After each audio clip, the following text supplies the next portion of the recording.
there is a almost like you say, almost like a paranormal or like a what's the word out? Almost like an astral projection-y kind of thing, which is something I wanted to actually ask David Morrell about when he was on, because there's passages in First Blood that deal almost with an astral projective state on Teasel's and Rambo's behalf. And I always, when he was on, I never got to ask him that question. I must admit I was pretty scared to ask him that question. But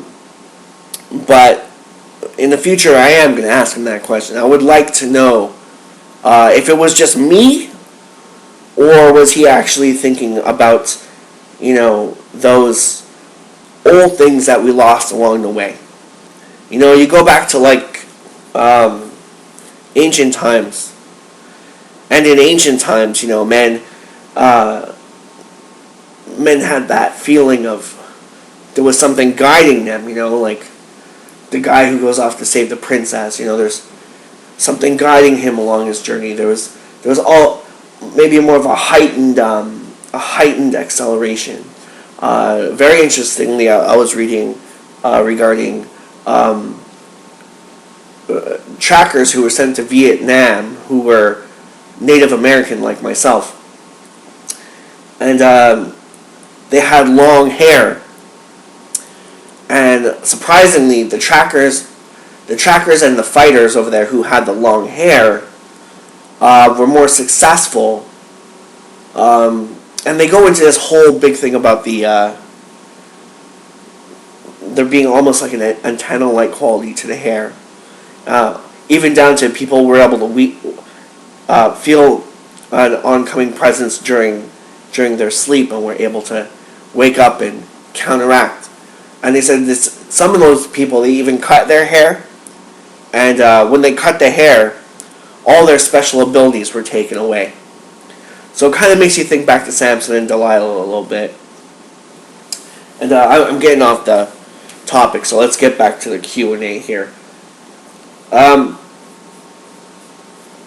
Question number 4. With Blood, The Ghosts of War, I'm writing Troutman to have exact mannerisms and speech recognition as the way I would see Richard Crenna playing the character. I like how our ways are similar yet different. What was it like to write Troutman in your own way? And what inspired your way of writing the various trainings like rock hauling, pole team hauling, almost drowning, and eating small portions of gross food in the rain? I loved how Troutman was a positive, consistent, nagging force. And that nagging force, that's only the beginning of it. Because I'm pretty sure it's going to continue. Was a big force in this novel. So, Wallace writes, the movie says nothing about Troutman, yet he has this Cassandra myth role in every movie. He warns the sheriff that Rambo is too dangerous to be chased. He warns the Russians that Afghanistan will be their Vietnam. So I thought that Troutman's problem is that he is just too intelligent for the world that he lives in. Now I try to imagine a character too intelligent for Vietnam, and that's the way I wrote my character. And obviously, yes, he is always worried. He knows that Vietnam is going to end since, the first day. And in 1967, he is doing everything he can to stop it before time, But he is the first to know that he is going to fail in the first place, because no one wins a war on his own. And this is something the whole Baker team will face lately in my saga. Regarding the physical tasks during the selection program, I did my searches. Also, I used some of my personal sports knowledge in it. I spent some sleepless nights under the rain too, so I wrote something I knew a lot about. Very awesome answer. When you read Troutman in this book, it's almost like he becomes the enemy at one point, he's got a very great shape-shifting character going with Troutman here. Alright. Question number 5. Question number 5. How did you come up with what feels like a loss of innocence to be Cinderella-type story for Jurgensen? Wallace writes, laughs. It's not Cinderella. It's an officer and a gentleman. Love. Who didn't do stupid things for love? I am quite sure that I have lived in the 60s. If I had lived in the 60s, I would have gone to Vietnam for love, if necessary. And that's why, the way my Jurgensen's character was born. Alright. Question number 6. Knowing... Oh, I just want to touch on Jurgensen here, too, for a second. Jurgensen's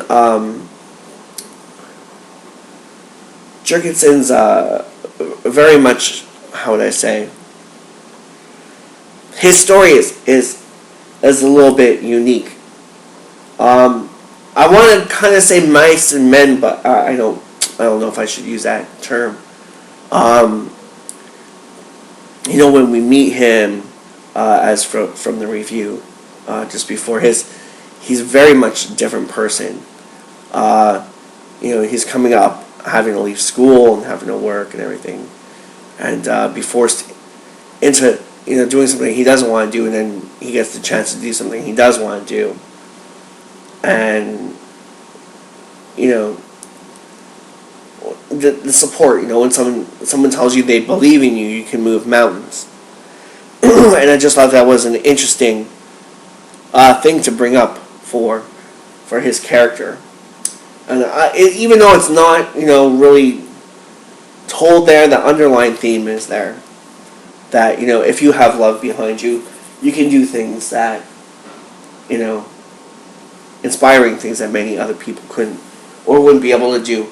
And, it just taps into the feeling of oneself. Alright, question number 6. Knowing what you know about the war, was it hard to write Troutman's cunning strategy about the real Vietnam and their only choices for survival of their memberly brotherhood, winning and losing, and how it's kind of all the same thing in war because nobody really wins? Wallace writes, I read books about strategy, tactics, and the Vietnam War since when I was young. I know many fighting, or survival tricks, and will show much more during the next few books. One of the U.S. Mistakes during the Vietnam War was trying to use World War II strategies during a civil counterterrorism war, and yet some U.S. Special Forces used very unconventional strategies and did what they could to make the generals understanding that they could not go on using old age techniques. That's exactly the Baker team and and their leader, Colonel Samuel Troutman.